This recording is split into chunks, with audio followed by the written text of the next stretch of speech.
sejahtera bagi kita semua. Selamat datang kami ucapkan dalam acara peletakan batu pertama Ruang Publik Berketahanan Iklim Kawasan Pasar Segiri, yang mana ruang publik sebagai media pendidikan membangun pola adaptasi dalam bertahan di tengah tantangan perubahan iklim. Boleh sekali lagi kita berikan tepuk tangan yang luar biasa untuk kegiatan kita pada pagi hari ini. Baik Bapak Ibu hadirin tamu undangan yang kami hormati juga kami banggakan, mengawali seluruh rangkaian acara kita pada pagi hari ini, memohon ridho dari Allah Subhanahu wa Ta'ala, Tuhan yang Maha Kuasa, untuk kelancaran. Maka kita buka acara ini dengan sama-sama memanjatkan doa, dan pembacaan doa akan dipimpin oleh Ustadz Ahmad. Untuk itu kepada beliau dengan hormat kami silakan. Allahumma inna nastahfizuka wa nasta'udzika diyadana wa abdanana wa anfusana wa ahlana wa auladana wa amwalana wa kulla syai'in a'taitana.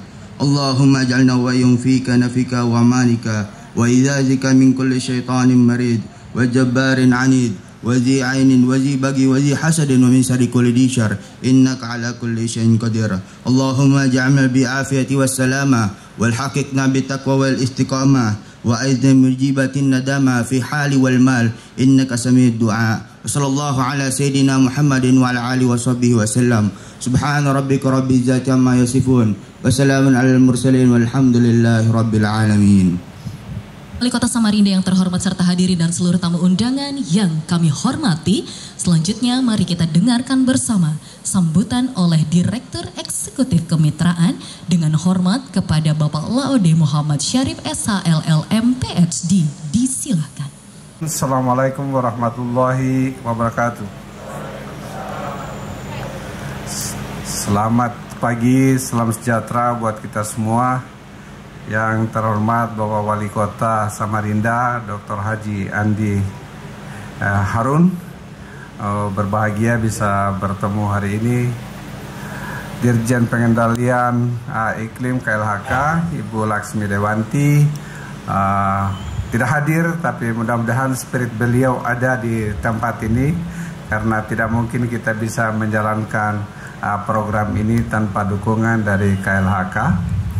Yang kedua, Ibu Dr. Anda Sri Mulyani, Ibu Sekda Provinsi Kalimantan Timur atau yang mewakili, Ibu Haja Aji Erliwati, Sekda Kota Bontang atau yang mewakili, teman-teman dari Universitas 17 Agustus dari Sesur yang telah bekerja keras untuk melaksanakan program ini dari mulai penulisan proposal sampai dengan hari ini. Kalau ada yang perwakilan dari QUT, Queensland University of Technology yang hadir atau yang mungkin dia online, mudah-mudahan, dan Bapak Ibu hadirin OPD Pemkota Samarinda, para akademisi, hadirin hadirat yang dimuliakan oleh Allah Subhanahu wa Ta'ala. Saya sangat berbahagia bisa bertemu dan bisa hadir di Kota Samarinda pada kesempatan ini, karena ini adalah proyek yang pertama di Kalimantan untuk Adaptation Fund.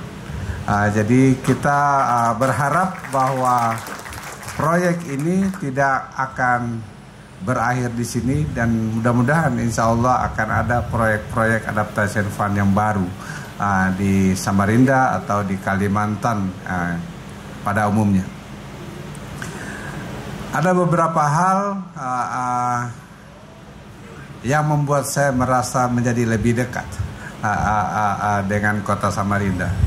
Pertama, kemitraan di Kalimantan Timur itu dari dulu sudah ada. Tapi programnya bukan dengan Adaptation Fund, tapi program perhutanan sosial, perbaikan tata kelola pemerintahan yang lain.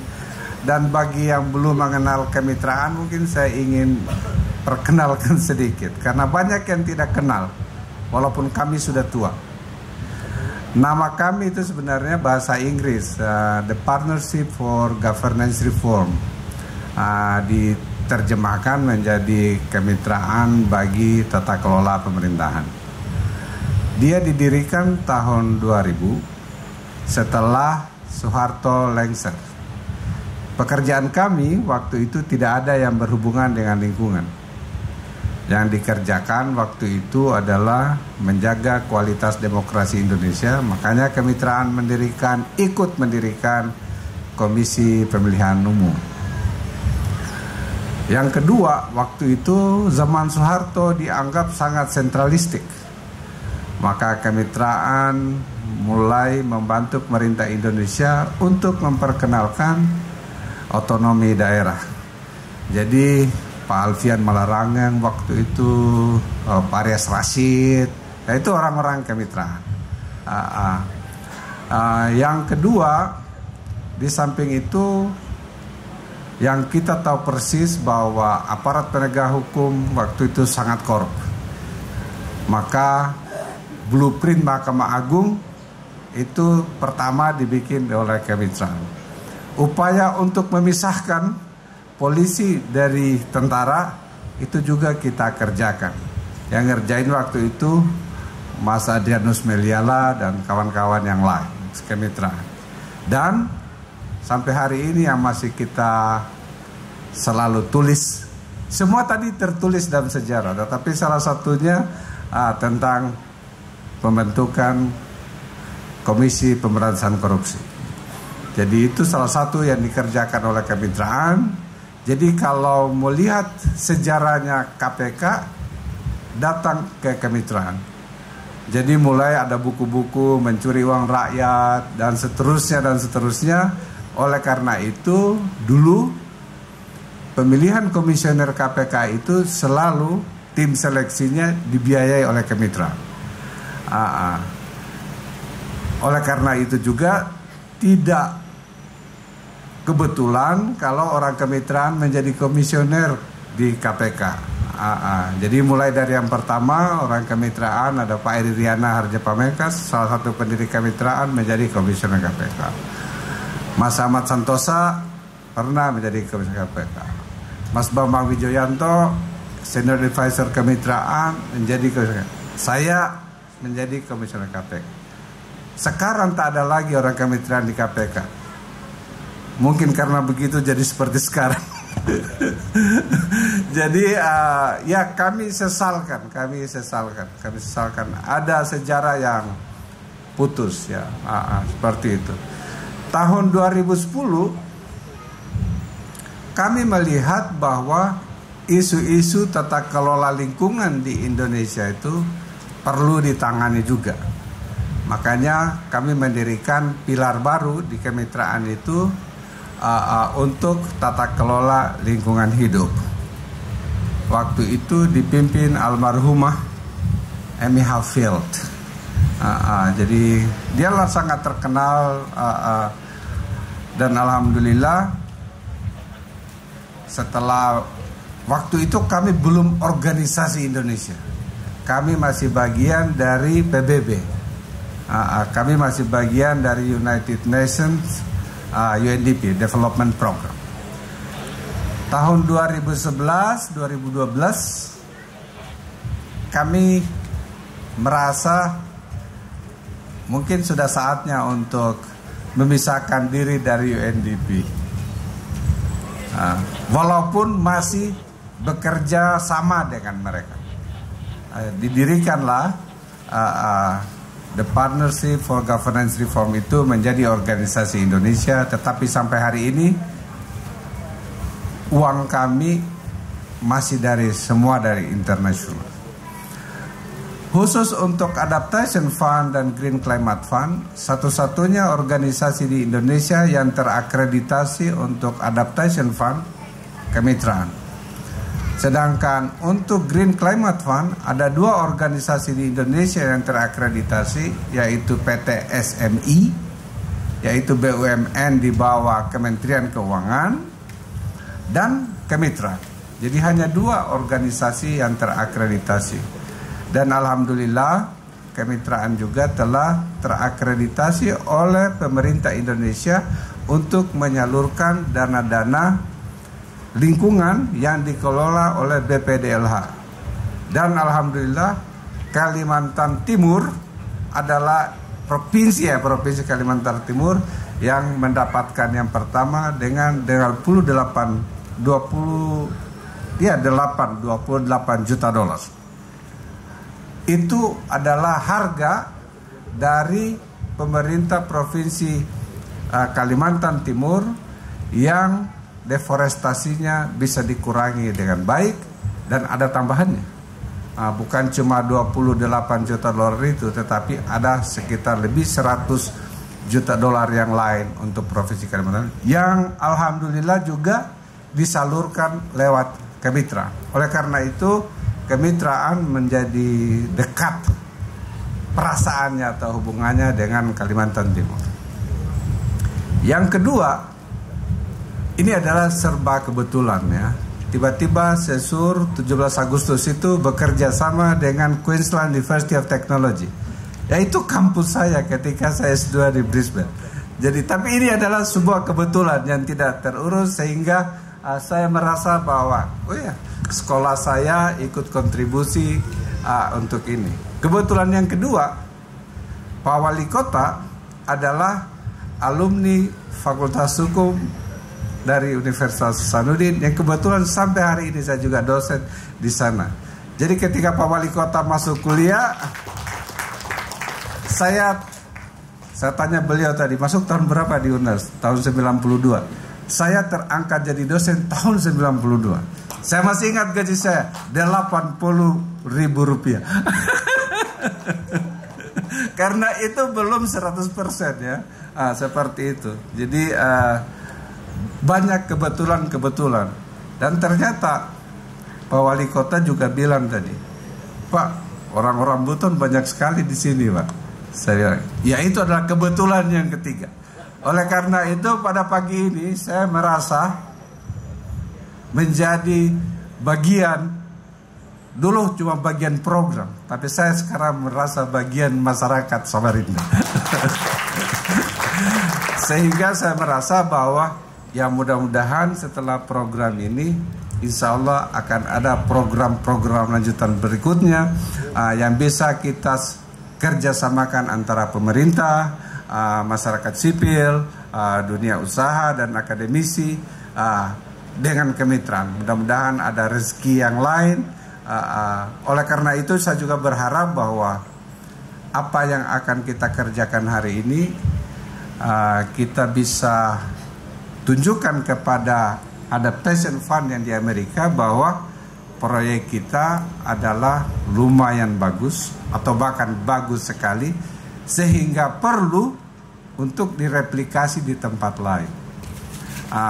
Saya mau sampaikan juga kepada teman-teman dari Center for Climate and Urban Resilience dari Universitas 17 Agustus Surabaya adalah bahwa proyek Adaptation Fund pertama yang selesai kebetulan di Sulawesi Selatan, yaitu yang kami berusaha memperbaiki daerah aliran sungai yang ada Sungai Sadang. Kalau Pak Wali Kota pasti tahu persis, Sungai Sadang itu adalah kita bisa anggap sebagai mahakamnya Sulawesi Selatan. Karena semua persawahan kita ambil dari Sungai Sadang, mulai dari Toraja sampai dengan di bawah. Dikerjakan oleh LSM yang ada di sana, namanya Capable, dan alhamdulillah hasilnya bagus. Karena hasilnya bagus, akhirnya Adaptation Fund menambahkan data inovasi untuk kelanjutannya seperti itu. Dan tanpa bikin proposal baru, ada dana inovasi. Kita berharap bahwa dari Sesur 17 Agustus, kalau hasilnya bagus dan kita lihat, ya mudah-mudahan ada dana tambahan inovasi baru sehingga itu bisa kita perlihatkan. Dan yang berikut lagi, yang kedua, contoh adalah kami punya proyek yang lumayan besar di Pekalongan untuk mencegah rob dan banjir. Lumayan besar proyeknya, sekitar 6 juta dolar. Dibanding ini hanya 1 juta lebih ya, 1 juta dolar. Kurang dari 1 juta ya. Pokoknya anggaplah 1 juta. 1 juta dolar. Jadi sedikit dibanding yang di Pekalongan. Tapi permasalahan di Pekalongan, walaupun ditambahin 600 juta dolar, saya pikir nggak akan selesai. Bayangkan dulu sawah, dulu kebun melati 2 kilometer itu sudah jadi laut semua. Jadi ya, kalau dulu setiap hanya ada banjir dan rob, sekarang menjadi permanen laut. Sehingga dan itu pantai utara Jawa itu betul-betul mengalami hal itu karena penurunan tanah, land subsidence. Di tempat-tempat tertentu ada yang sampai 20 cm per tahun turun.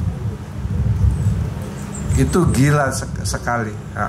Oleh karena itu, tapi yang saya mau ingatkan bahwa karena proyek itu belum selesai dan kompleksitasnya lebih besar, dan karena membangun yang lebih besar sehingga izinnya juga banyak. Tetapi alhamdulillah, karena kita bikin proyek baru dengan Green Climate Fund, barusan ditingkatkan, mereka mau membiayai sampai sekitar 10 juta dolar berikutnya.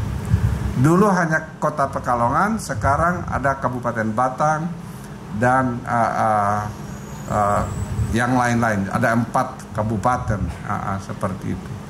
Itu mungkin beberapa contoh yang kita harapkan akan bisa kita kerjakan secara bersama. Jadi kemungkinannya ada 3, Pak Wali Kota. Nomor 1 adalah untuk Adaptation Fund. Kalau dapat inovasi, mudah-mudahan. Yang kedua, kita bisa minta untuk Green Climate Fund. Yang nomor 3, kalau seandainya Kementerian Lingkungan Hidup berkenan untuk itu memberikan, ada juga namanya GEF, Global Environmental Facilities. Sebenarnya ada semua, dan mudah-mudahan ini kayak menjadi proyek yang kurang dari 1 juta yang sudah ini bisa menjadi pengetok pintu untuk proyek-proyek yang lebih besar yang lain. Saya sangat berharap kiranya Bapak Ibu, pemerintah kota, pemerintah provinsi, dan tentunya pemerintah pusat, KLHK dan Dirjen PPI selalu mendukung kita, dan mudah-mudahan daerah ini yang akan kita perbaiki ini akan menjadi pembangkit listrik tenaga angin pertama di Kalimantan, ya kan? Dan pada saat yang sama akan bisa menjadi ruang terbuka hijau yang bisa menjadi tempat anak-anak kecil datang bermain, dan kita juga bisa melepas kelelahan setelah bekerja di tempat ini. Sungainya menjadi jauh lebih bersih ke depan. Kita sangat berharap seperti itu, dan semoga saja Tuhan Yang Maha Kuasa menganggap ini sebagai bagian dari ibadah. Billahi taufiq wal hidayah. Assalamualaikum warahmatullahi wabarakatuh. Selanjutnya, mari kita dengarkan bersama sambutan Wali Kota Samarinda kepada yang terhormat Bapak Dr. Haji Andi Harun. Disilahkan. Assalamualaikum warahmatullahi wabarakatuh. Selamat pagi dan salam sejahtera bagi kita semua. Shalom, Om Swastiastu, Namo Buddhaya, salam kebajikan. Yang kami hormati Pak Laude Sarif dan seluruh stakeholder dalam kegiatan atau proyek Embracing the Sun ini, yang hadir dari baik yang dari Surabaya maupun dari Jakarta. Yang kami hormati seluruh teman-teman dari perangkat daerah, staf ahli di lingkungan pemerintah Kota Samarinda, termasuk para camat dan lurah, serta ketua RT dan tokoh masyarakat di sekitar proyek ini. Yang kami hormati teman-teman dari perwakilan Adaptation Fund dan Center of Climate and Urban Resilience, SESUR, Universitas 17 Agustus Surabaya. Juga yang mewakili Kepala Balai Besar Wilayah Sungai BWS Kalimantan, dan seluruh hadirin yang saya tidak sebut satu persatu tanpa mengurangi rasa hormat dan taksim saya kepada Bapak dan Ibu semua.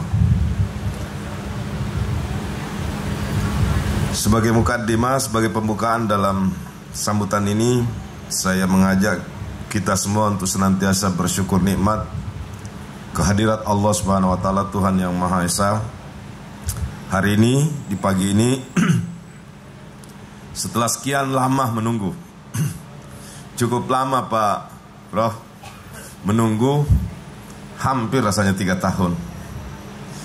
Saya baru tahu jawabannya saat saya tadi berbincang-bincang dengan Pak Laude di dalam, bahwa ternyata memang kegiatan-kegiatan di kemitraan ini, apalagi kalau yang dibiayai dari kegiatan climate change, itu jauh lebih lama lagi nunggunya. Jadi kata Pak Laude ini lumayan lebih cepat.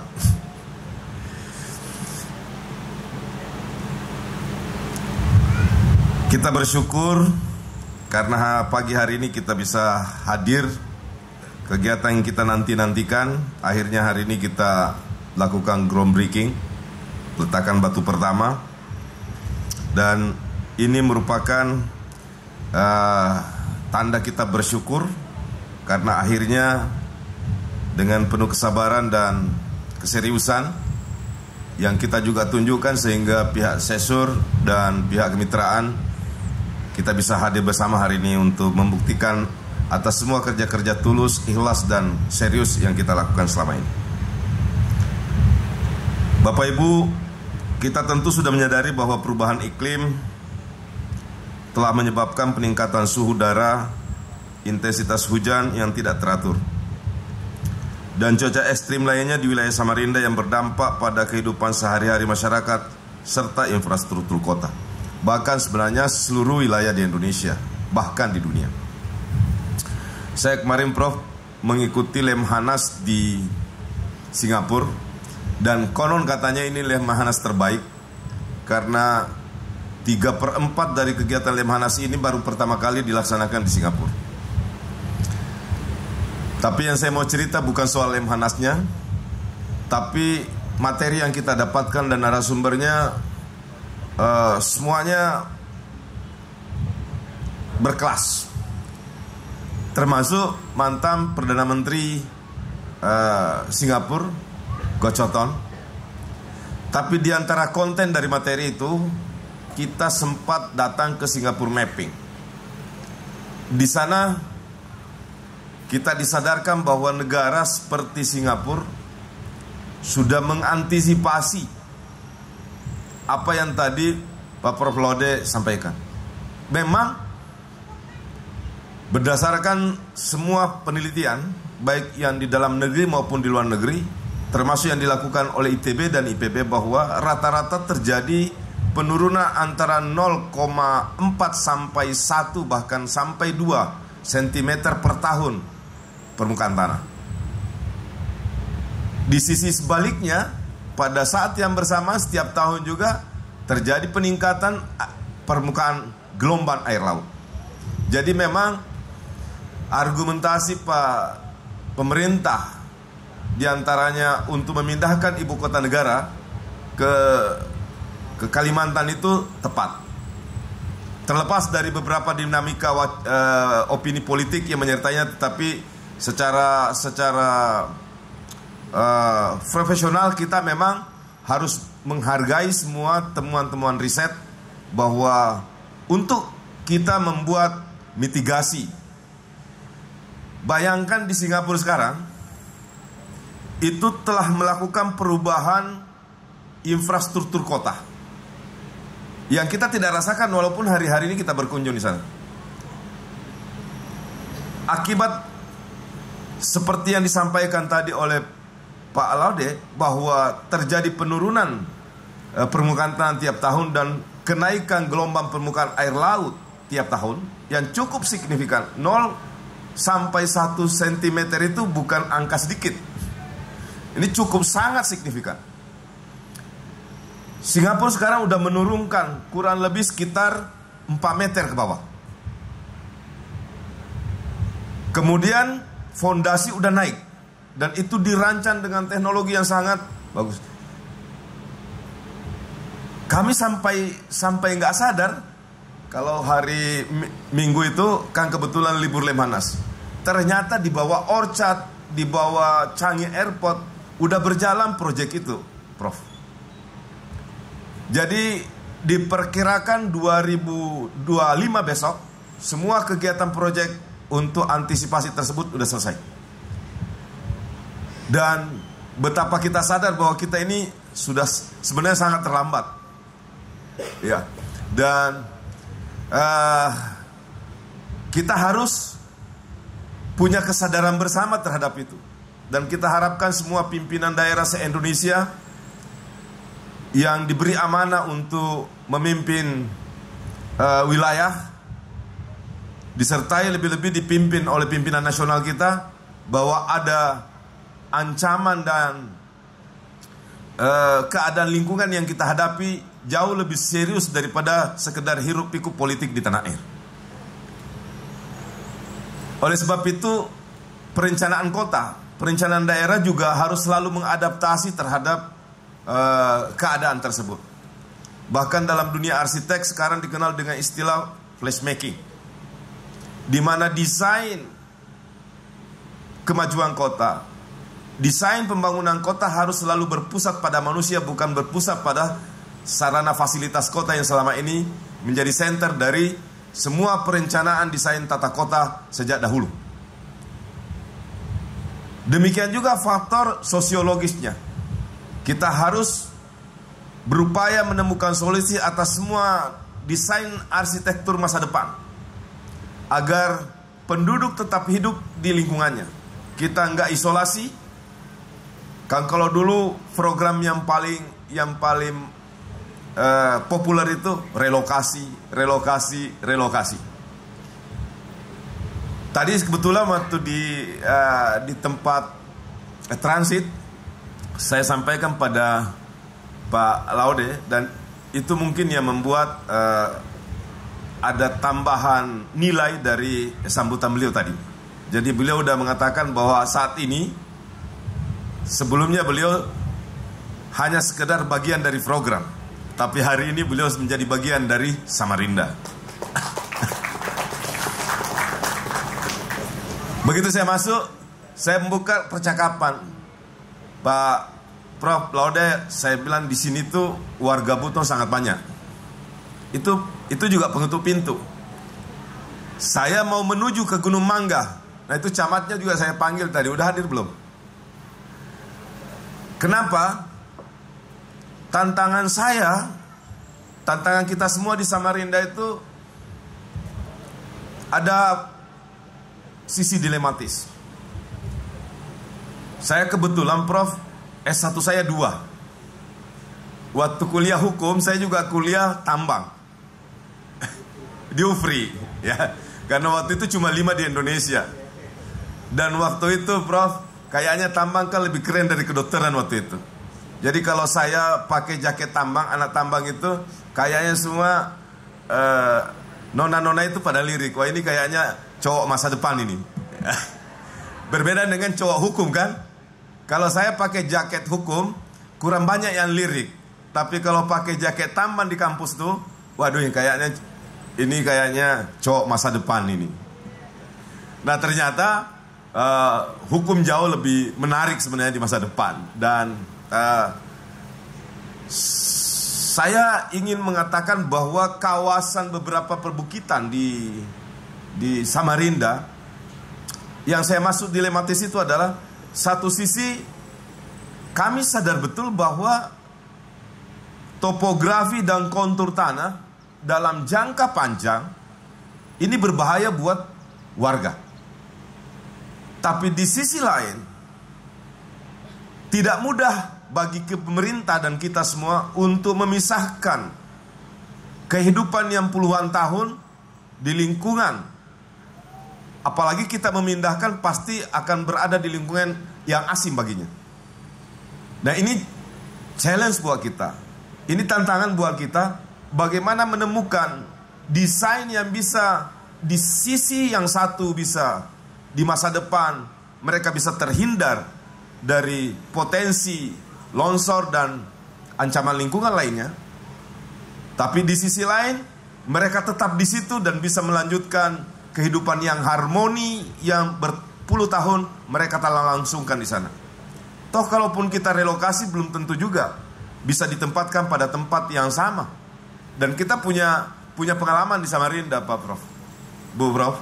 Kita punya pengalaman sewaktu 2 masa pemerintahan sebelumnya ada program relokasi Karamumus.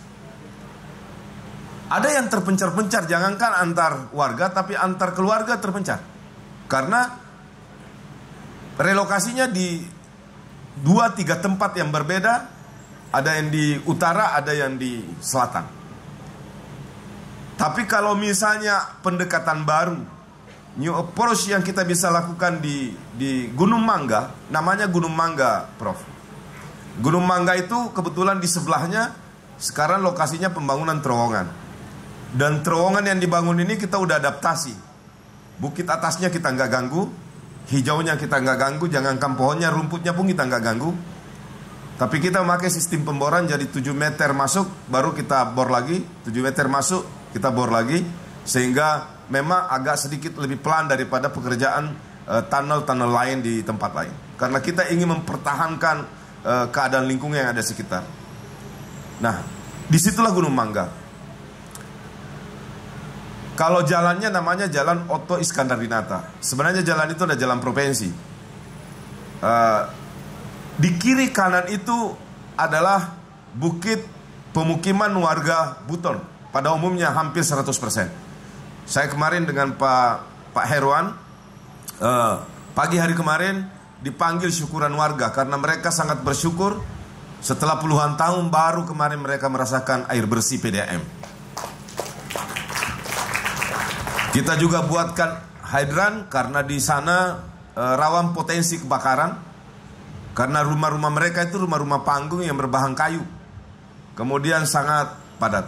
Saya membayangkan kayak di Semarang mungkin ada salah satu pebukitan yang diadaptasi oleh pengembang dan itu menarik. Dan mereka bisa beradaptasi dengan kemungkinan sewaktu-waktu potensi bencana itu datang. Dan itu yang kita mau. Itu yang saya tadi apalah namanya, mungkin curhat atau ngusul ke Pak Laude. Mudah-mudahan ini bisa masuk dalam program second program yang akan datang yang ada di Samarinda. Ya. Dan beliau mengatakan 2 pilihan tadi itu, bisa masuk ke climate, bisa juga masuk ke adaptation. Saya bilang, Prof, karena yang satunya sangat lama, kita ke adaptation fund aja. Nggak apa-apa, kita menyiapkan dana pendamping. Ya. Dan itu saya kira bagus sekali. Kemudian ternyata pemerintah bisa langsung berhubungan. Jadi melakukan kerjasama langsung. Jadi nanti setelah ini mungkin bantuan Perwasti nanti kita bisa memasuki, menjajaki kemungkinan kerjasama yang kedua. Mudah-mudahan ini yang termasuk yang kita harapkan bersama tadi lahir sebagaimana yang dikatakan tadi oleh Pak Laude bahwa kegiatan ini walaupun tidak sampai 1.800.000 tapi sebagai penutup pintu untuk proyek-proyek selanjutnya yang bisa kita mitrakan dengan beliau. Saya kira ini saja Bapak Ibu sekalian, dan kami harapkan juga masyarakat, karena kami harapkan masyarakat itu terlibat langsung mengawasi, melihat. Itulah sebabnya dari awal pihak Cecur Universitas 17 Agustus dan semua stakeholder, direncanakan kegiatan ini berbasis pelibatan partisipasi masyarakat. Dan kami sangat senang, kita sangat senang masyarakat di sekitar hadir, dan ini karya Bapak Ibu semua karena ikut merencanakan kegiatan ini. Ya. Dan ini mungkin tidak pernah terjadi bahkan di Kalimantan Timur, yang biasanya terlibat perencanaan bahkan desain teknis kegiatan ini hanya para arsitek, dinas-dinas teknis. Tapi ini hari kegiatan Embrace the Sun ini adalah itu rancangan langsung dari masyarakat, dan kita bangga semua, kita senang dan bahagia karena bisa hadir proyek yang berbasis partisipasi masyarakat.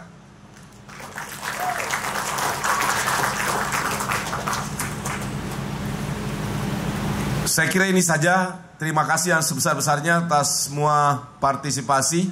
Seperti tadi harapan Pak Laude juga, mudah-mudahan semua ini di sisi Tuhan dinilai sebagai ibadah dan bermanfaat bagi masyarakat, serta bisa menjadi pilot project bagi semua, tidak hanya di Samarinda. Saya dengar tadi Bontang hadir, bisa menjadi pilot project, inspirasi bagi proyek-proyek selanjutnya, baik yang dikerjasamakan dengan pihak SESUR, pihak NGO, maupun proyek-proyek pemerintah. Dan proyek-proyek pemerintah kalau didesain seperti ini, tentu jauh lebih menarik, jauh lebih menarik, jauh lebih bermanfaat, dan masyarakat adalah basis, manusia adalah basis dari semua perencanaan kegiatan infrastruktur kita di masa depan. Prof, saya sebelum saya tutup, ini terus yang ingin kita inspirasikan dari semua pemerintahan di daerah di seluruh Indonesia. APBD itu sangat besar, terlepas besar kecilnya APBD setiap daerah. Ada yang 500 miliar, ada yang 1 triliun, ada yang bahkan daerah seperti Kukar itu lebih besar bahkan APBD-nya daripada satu provinsi di Sulawesi. Kalau nggak salah itu Kukar itu sampai 11 triliun. Nah, bayangkan satu Sulawesi Selatan itu nggak sampai 10 triliun. Kalau kegiatan infrastrukturnya itu bisa didesain semua berbasis seperti ini, pelibatan masyarakat dan bertolak pada niat serta tujuan untuk kemanfaatan yang lebih besar, maka pasti daerah tersebut tidak akan lama mencapai kemajuan dan kesejahteraannya. Tentu di samping aparatnya harus diliputi oleh aparat yang berintegritas. Oh, udah makin sempurna.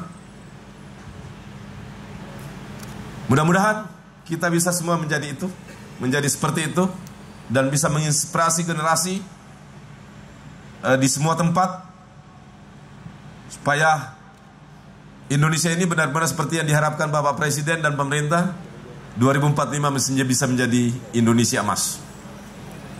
Ya.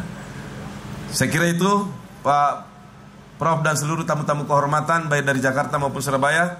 Saya atas nama pemerintah dan masyarakat Kota Samarinda mohon maaf jika ada kekurangan dalam kegiatan ini. Tapi semua kekurangan itu tertutupi rasa bahagia kami karena benar-benar ini bisa kita wujudkan.